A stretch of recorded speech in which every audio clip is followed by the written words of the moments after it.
Müştərimi aldatmağa məcbur oldum. Niyə? Gəlin danışım.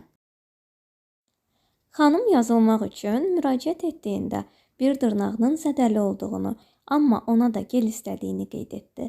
Dırnağının şəklini istədiyimdə, göndərdiyi görüntüdən sonra isə qəti şəkildə gel qoymaq olmaz bildirdim. Müştərimin səsindən başqa ustaya yazılıb gel qoyduracağını anlamışdım. Bu hal baş verməsin deyə gəlin baxaq dedim. Göndərdiyi şəkli sizinlə bölüşürəm. Gördüyünüz geli dırnaqdan sökəndə qarşılaşdığım mənzərə heç də ürək açıcı olmadı. Xanıma ətraflı şəkildə məsələnin ciddiliyini izah etdim. Anlayışla qarşılayıb həmin dırnağı müalicə etdirəcəyini bildirdi. Ehtiyatla zədə almış dırnağı təmizlədim. Zamanla sağlam dırnaq uzanıb mayanı tutacaq.